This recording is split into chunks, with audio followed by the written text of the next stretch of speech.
doesn't completely disqualify Carney from being eligible to run in the Liberal leadership race. Why isn't anybody talking about this? All of these ministers, and I'll show you as well, yesterday and the day before and today, a bunch of people are coming out talking about how they support Mark Carney.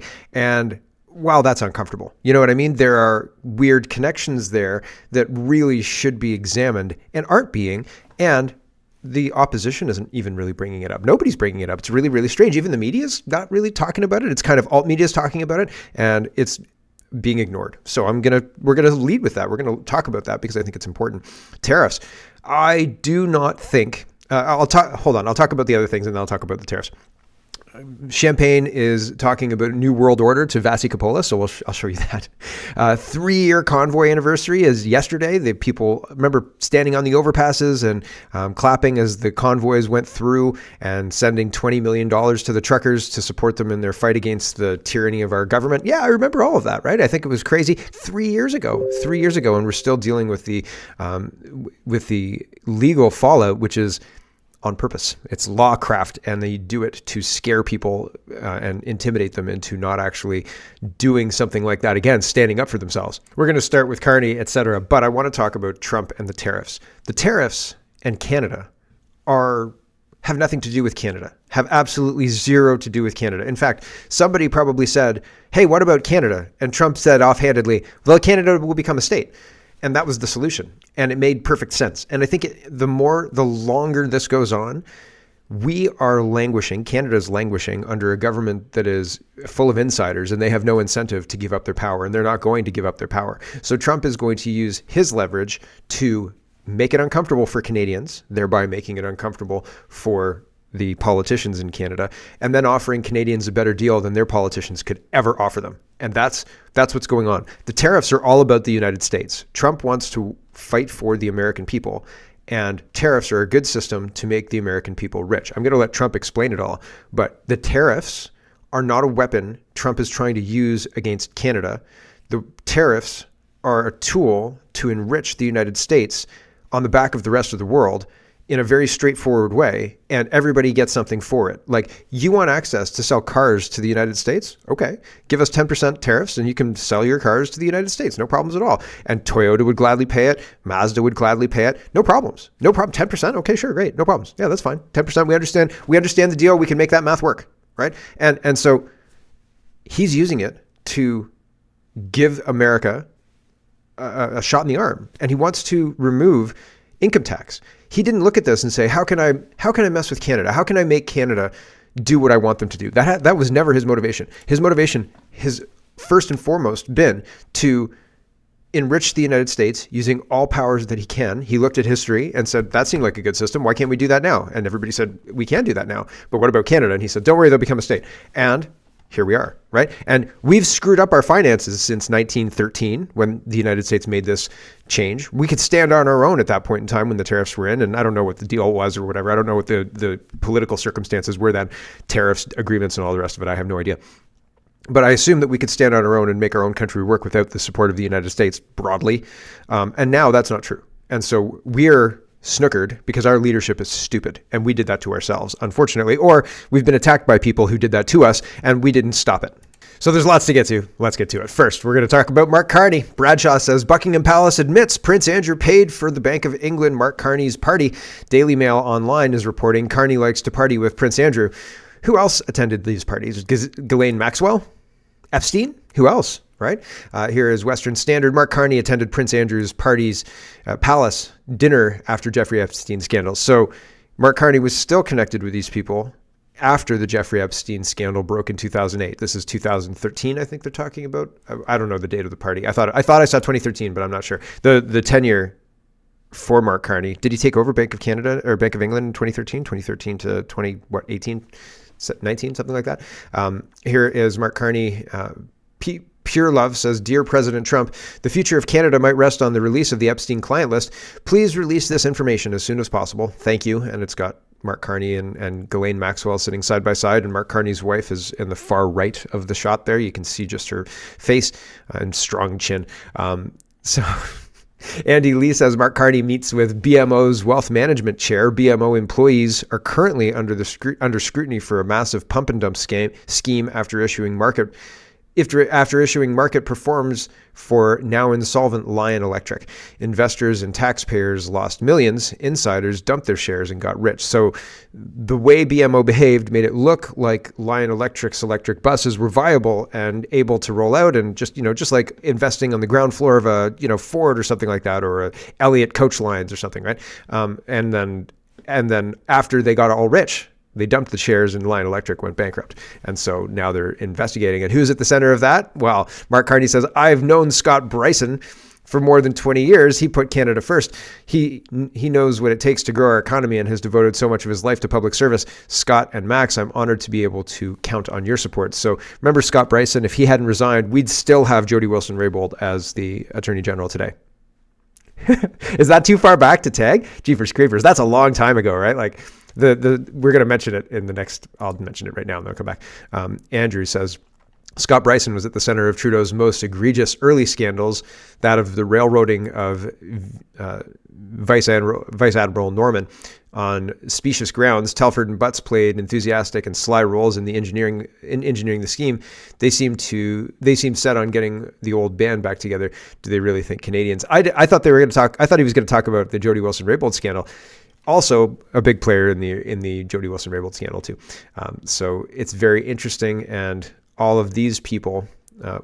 Richard says BMO Capital Markets head honcho Scott Bryson should have a career talk with whoever reiterated market perform on the company 5 weeks before bankruptcy protection was filed, 2 days after a lousy quarterly report on December 6th.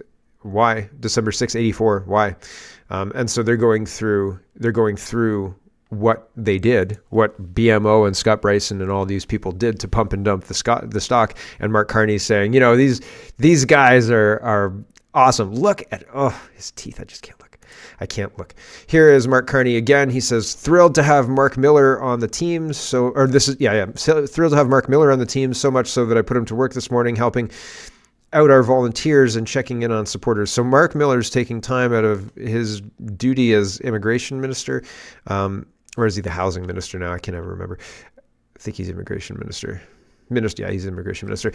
And calling people to support Mark Carney. And the funny thing is they're trying to run on a change ticket, and it's not going to work because it's not changed. Mark Carney engineered all of what Justin Trudeau's done economically in over the last 9 years. Karen says, Gerald Butts is running Mark Carney's leadership campaign. Butts is the vice chairman at Eurasia Group. Carney's wife is a senior advisor at Eurasia Group. Mark Carney was an advisor to Trudeau. Why does this whole Liberal leadership campaign feel so incestuous? Yes. Here's Dan McTeague talking about all of this, and he makes some great points. So here we go. We know Trudeau was a bit of a goof. Never really all he had was the last name. But he's done some really dumb things. Mark Carney is very unapologetic. The very fact that he has Gerald Butts and Katie Telford and the same group of Liberals behind Justin Trudeau behind him, that should be an alarm, as well as his wife. And I don't like to bring in, our backgrounds, but his wife is part of the Eurasia Group, part of the most militant of climate, catastrophists out there. Diane Fox, I should say, Carney. There's no doubt in my mind these people are committed to their green agenda, which it does not include human beings in terms of their ability to make ends meet unless they're prepared to accept a significant decline in their standard of living according to what they think. This is another form of authoritarianism on a level that Canadians are unfamiliar with. And if democracy doesn't matter with them, as it appears to be the case in the Liberal Party today, we have a parliament that hasn't functioned since September. By order of the Speaker, the Liberals have refused to divulge information about their green slush fund. That's money that you and I, our children, our grandchildren will have to pay for years to come, that have been divested to make these green grifters very, very rich. Yep. So all of this incestuous stuff with regards to Mark Carney and all this, and further the damage they're doing, and nobody seems to really care. And it's interesting. Dan McTeague's highlighting all of the terrible things going on, and it's just one aspect as well. There's so many different things happening at the same time that it's hard to keep up. Freedom Fighter is responding to Francois Philippe Champagne. Champagne says, this is a partnership. Champagne endorses Carney for Liberal leader. He brings experience as a central banker, which we'll need. This is an unprecedented time in the history of Canada. Let's build confident, ambitious, and prosperous Canada. And here is Freedom Fighter. He says, you had a personal mortgage with Chinese banks while you were the foreign affairs minister, and now you support a personal friend of Ghislaine Maxwell. You can't be trusted by Canadians. He says you can be trusted by Canadians, but I think he's being sarcastic. And we're going to hear about the difference between a central banking system post-1913 in the United States versus pre-1913 when we talk about the tariffs. I've got a bunch of Trump stuff here talking about the old system and how it's going to make America great again. Here's Marcy Ian. She's supporting Mark Carney. She says, so many are calling for change, but change means nothing without credentials, cooperation, and creativity. And she's saying, Mark Carney has all of this experience and he's going to help change things. Bullshit. Like, he was instrumental in getting us to where we are now. Change. Absolutely. The only change is the yellowness of his teeth. Or the yellowness of the teeth of our leader, which will be much more yellow if it's Mark Carney. Hey, Marcy Ian says, John, you do realize that Carney led the Bank of England right off an economic cliff during Brexit, right? Yep. And so that's what he's here to do again. And this is Mark Carney's promising. This is the Friends theme song cut with Mark Carney clips and saying like all of these liberals are endorsing Mark Carney. This is the same old group of people who got us exactly to where we are right now. And hey, isn't he buddies with Madam Ghislaine Maxwell? So it should be disqualifying. It should absolutely disqualify him, just like Chandra. Oh, and then there was somebody, or Arya, what's his name, Arya? Somebody was saying that he doesn't speak French. That could be one of the reasons why the liberals used that as a justification to remove him. So yeah, possibly. Anyway, here's the Friends theme song with Mark Carney. Carney has already won major endorsements. More than 10 cabinet ministers backing him. He says he would keep those ministers. That I will be offering my support to Mark Carney. I'm supporting Mark Carney. So join us in supporting Mark Carney. I would say I've known Mark for a long time as well. This is more than an endorsement. This is a partnership. These are individuals. They make their own decisions. Says from the government that doubled housing costs, doubled food bank use, doubled gun crime, doubled the national debt, and wrecked our immigration system. Sorry, it was loud. I wasn't trying to blow out your speakers. Apologies. Here is our grab bag of governance, and this is a reminder that 3 years ago was the Freedom Convoy setting off to Ottawa to tell them where to stuff it. And Andrea says, 3 years ago today, when I was medically segregated in my own country with a quarter of the country thinking I should be in jail, and a Liberal government who took pleasure in degrading millions. But these guys gave me hope, the truckers. We were just ahead of the curve. Yep, exactly. And here's Philip Champagne talking about a new world order and how once we get into office, once this new change administration gets into office, you'll see some big changes, which is nonsense, absolute nonsense. And you have to know that. Here's Champagne. The worst thing would be to do the same thing and expect a different result. If the world has changed and we need to get more access for our resources to market, let's do that.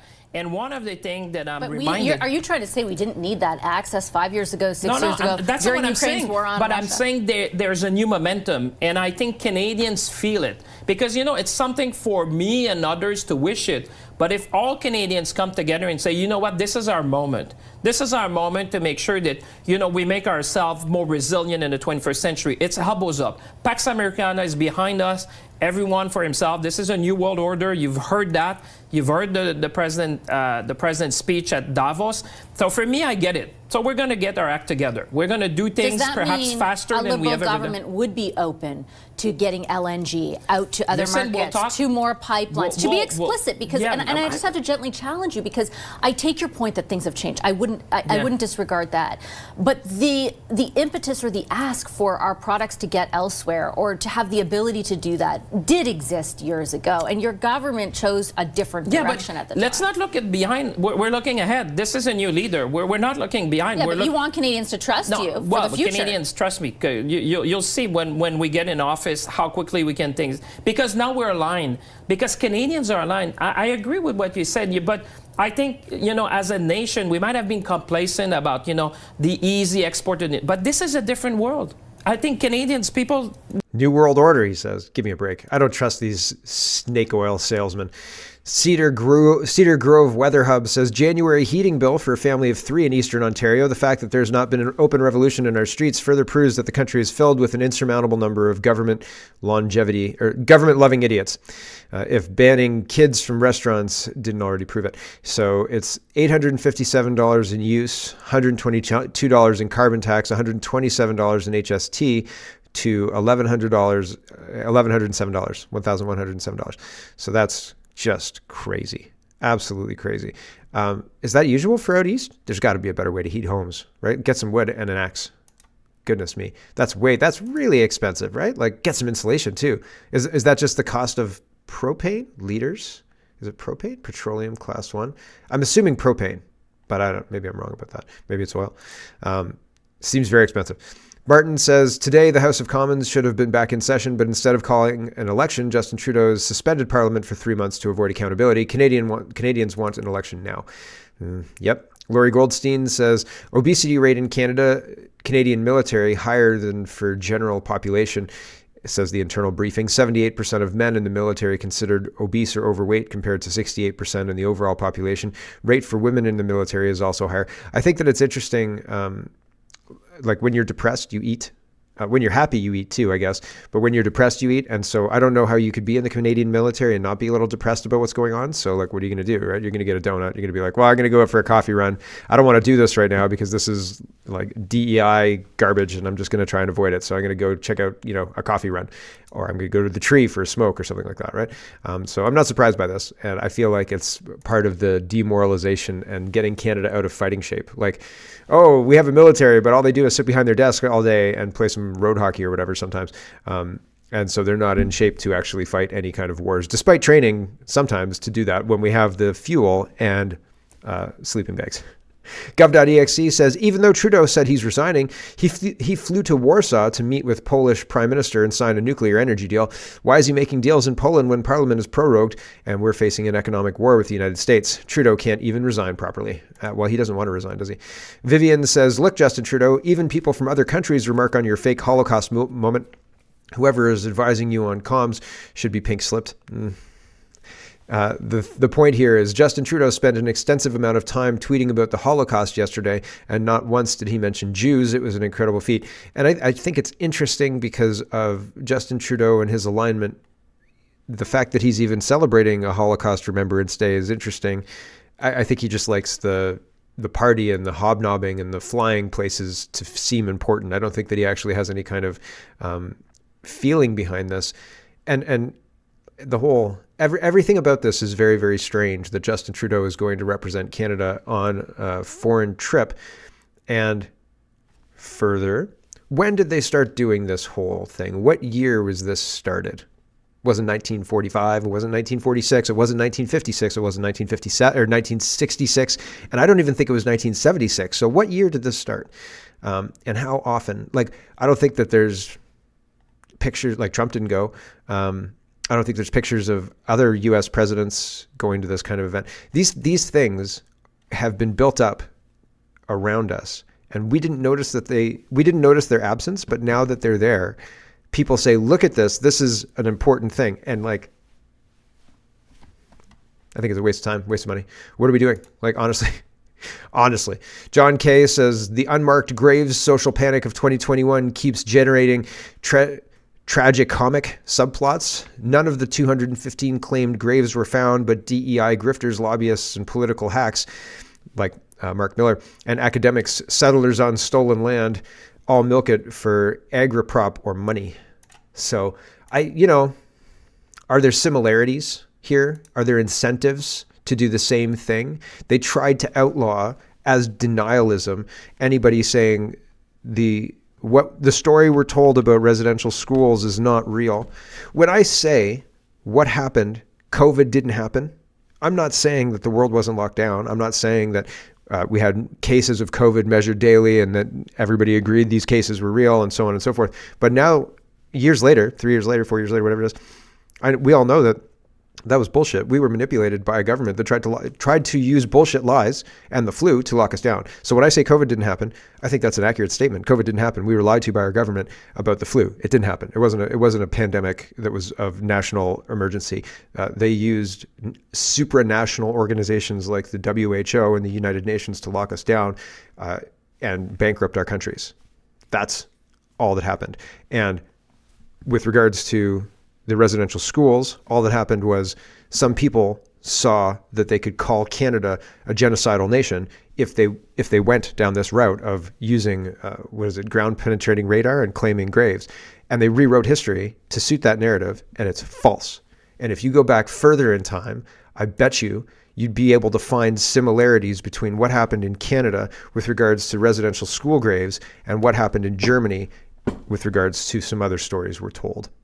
History is rewritten, and we are expected to go along with the fake narrative. And if we question it, if we say that didn't happen that way, COVID didn't happen that way, if we say that, then we're told you're a denier. You're a bad person. I'm not a bad person.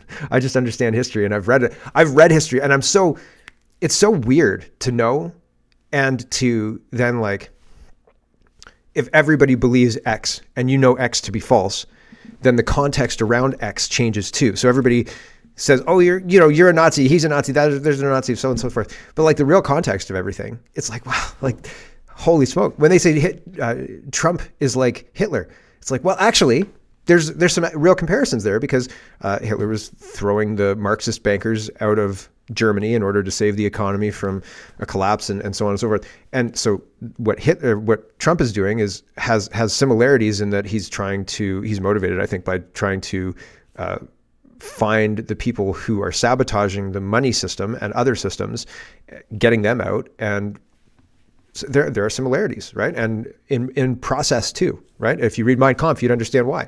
So I think it's weird. I think it's weird to know more history than other people know, and it doesn't necessarily. I mean, it gives you the ability to understand a bit more about what's going on.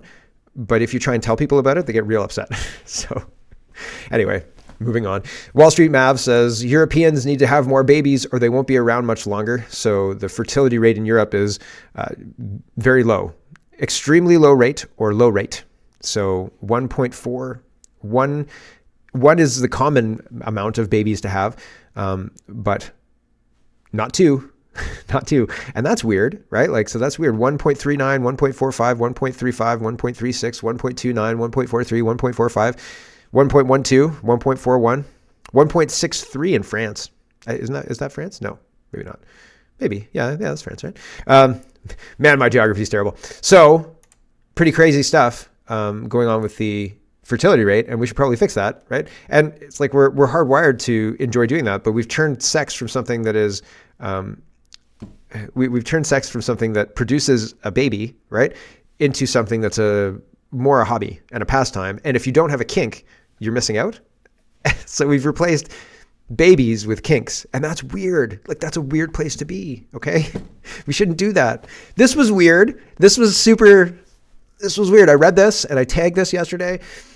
True North is reporting the quote attributed to this 2 minutes and 10 seconds for Pierre Poilievre is, "We must deport from our country any temporary residents that is here on a permanent or that is here on a permit or a visa that is carrying out violence or hate crimes on our soil. Pierre Poilievre urges deporting violent hate crime offenders to combat rising anti-Semitism."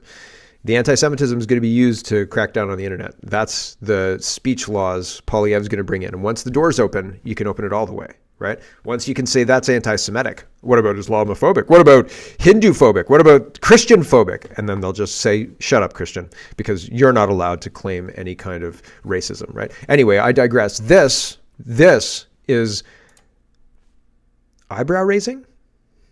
This is on the Holocaust Memorial Day, but see my earlier segment on that. Here's Pierre Poilievre. Our common love for our country. It's too fast. My mouse is triple clicking. So when I click, sometimes it clicks one and it's fine. And sometimes it doesn't really matter, but sometimes it clicks 3 times when I click it once. I click it once and it goes click, click, click. So sometimes it'll pause. Anyway, sorry. I have to get a new mouse. And for humanity. Because in the end, we know the Jewish people will prevail. We know the state of Israel will live on. we as Canadians must live on as allies and friends so that when we say never again, we mean it.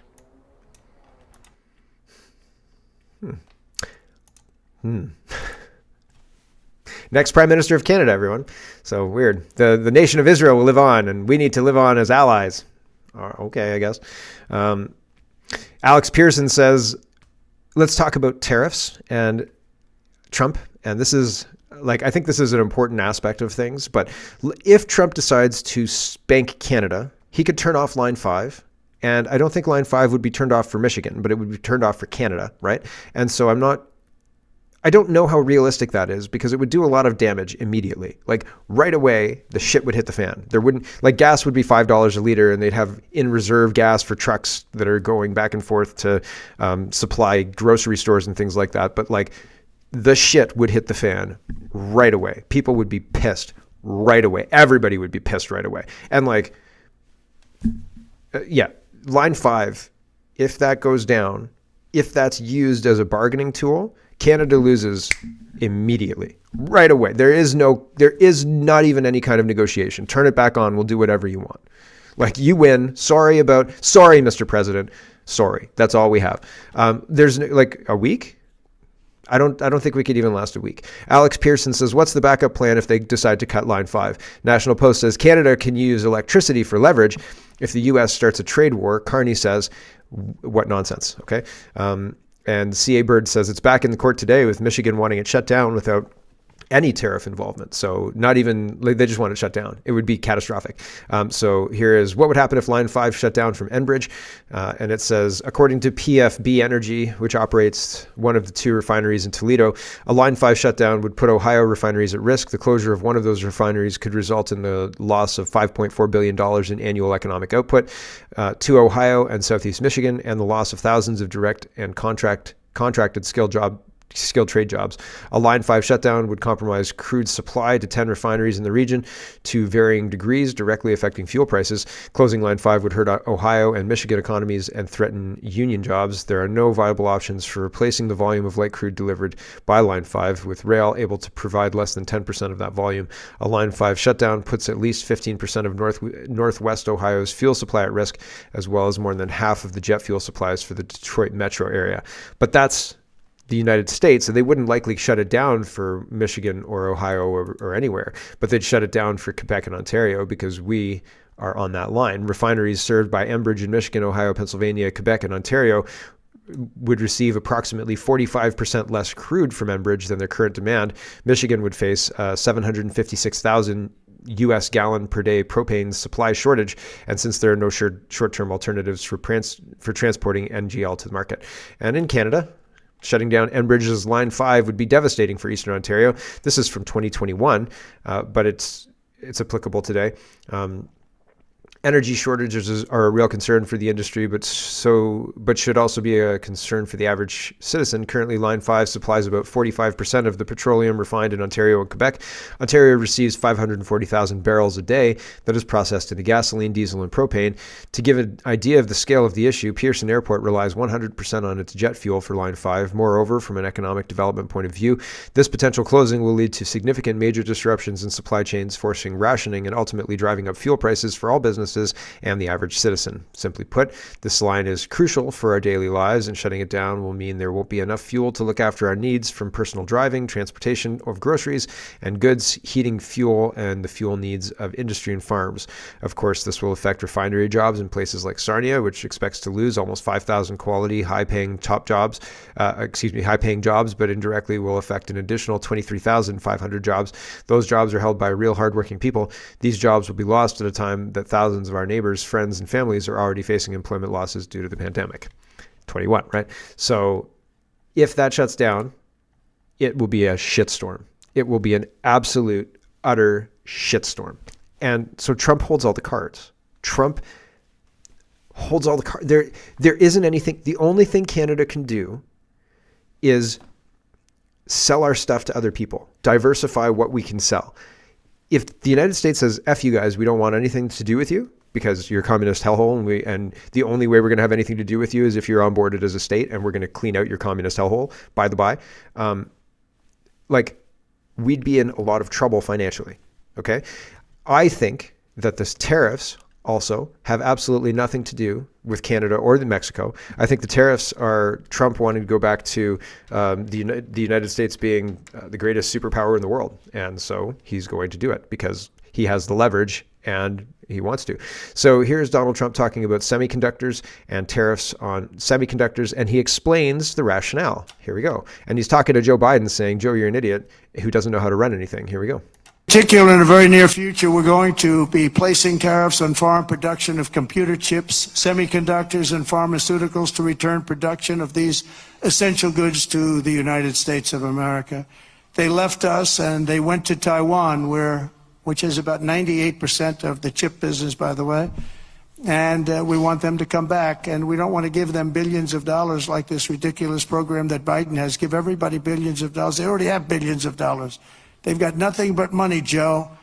They didn't need money. They needed an incentive. And the incentive is going to be they're not going to want to pay a 25, 50, or even 100% tax. They're going to build their factory with their own money. We don't have to give them money. They're going to come in because it's good for them to come in. They're giving them money. They don't even know what they're going to do with it. I had people tell me, we have no idea. We didn't need money. They don't know if they're probably going to use the money to build in other places, other countries. It's a ridiculous plan, very expensive and ridiculous. The only way you'll get out of this is to build your plant. If you want to stop paying the taxes or the tariffs, you have to build your plant right here in America. That's what's going to happen at record levels. We're going to have more plants built in the next short period of time than anybody ever envisioned before, because the incentive is going to be there, because they have no tariff whatsoever. In fact, they have help from us if they build their plant in America. So he wants to help people bring their business to the United States to avoid those terrible taxes that terrible evil Trump's going to put on them to enrich the United States, or to help them avoid the taxes that will be used to enrich the United States. Colin Rugg says President Trump appears to call for the end of federal income tax as it's time Americans returned to the system that made us richer. This is tariffs have nothing to do with Canada. This is the plan that Trump is moving forward with, period. And the only way we avoid it, I think, is by becoming a 51st state. I'd be surprised if there's concessions less than that, because I think that's what Trump wants. I think he wants the U.S. flag as the North American bloc, 1984. Here we go. Again, and it's going to happen very quickly. It's time for the United States to return to the system that made us richer and more powerful than ever before. Do you know the United States in 1870 to 1913, all tariffs, and that was the richest period in the history of the United States, relatively speaking. In other words, relatively. And they set up the Great Tariff Commission of 1887, and this commission had one function: what to do with all the money that we took in. It was so enormous that they had no idea. It was a blue ribbon committee. It was set up 1887, and what to do with all of the money that we had. And again, Teddy Roosevelt was a beneficiary, because when McKinley was killed, he took over this vast sum of money, and he did all of those national parks and all of the other things. And I'm not knocking him, but he was given a vast amount of money, and that was all made through tariffs. We had no income tax. The income tax came in 1913. As I said in my speech last week, instead of taxing our citizens to enrich foreign nations, we should be tariffing and taxing foreign nations to enrich our citizens. Does that make sense, right? Yeah. It makes perfect sense. It makes absolute perfect sense, because it incentivizes, like, if Canada as a nation is taxed, blah, blah, blah, whatever, the deal that is being made can get better if we give them things that they want, right? Like if they really want uranium or really want gold, and you say, oh, that tariff thing, that's really not so good for us. If you want this gold, you'll have to not tariff it or something like that.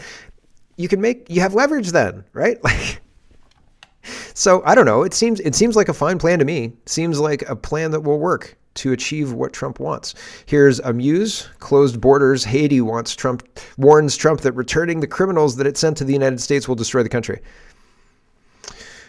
Maybe the country should be destroyed and rebuilt then. Like, I'm not saying that the United States should go and destroy Haiti. I'm saying that if you've courted criminality like that, and you've created a society that's so unstable that it can't possibly survive having your own criminals returned to it, then maybe you created that shitstorm and you deserve to go through it and learn some frigging lessons, right? Like, and Canada, we screwed up. We screwed up. We allowed idiot socialists to run our country into the ground. And if we wanted a country called Canada, then we should have damn well defended it when we had the chance. And we don't have the chance now. Like, we're screwed. We're absolutely 100% screwed. Trump holds all the cards. They can say, oh, we've got energy, we've got this, we've got that. Yeah, Trump can get it anywhere else. And he's got friends other places. He's doing sword dances with Saudis, okay? He doesn't need oil. He doesn't need softwood lumber. He doesn't give a shit about the things that we make. He doesn't want our cars. He doesn't want anything like that. He wants us to become the part of the United States, right? So like, all of the stuff that our leadership is saying, I think is nonsense. I think that they're out of touch completely, and they have no idea what to do. And we have contributed to this situation. Canada has contributed to this situation for ourselves. We ignored the warnings. We ignored the obvious building pipelines in favor of leeching off the United States and talking shit about Donald Trump. And now we're finding out that, whoops, maybe we wasted that time. And like, we could have been doing something productive, but instead we sat around and let Justin Trudeau prance around. And that's that. Hello, everyone. Thanks very much for watching. This is just a short version of a longer show. If you'd like to get the whole show, you can go over to CanadaPoly.com and sign up for a subscription. Just look in the drop-down tab for Shop and Donate and look for subscriptions, and you'll get immediate access to the full show. Love to see you. Thanks for watching, everybody. Have a wonderful, wonderful day.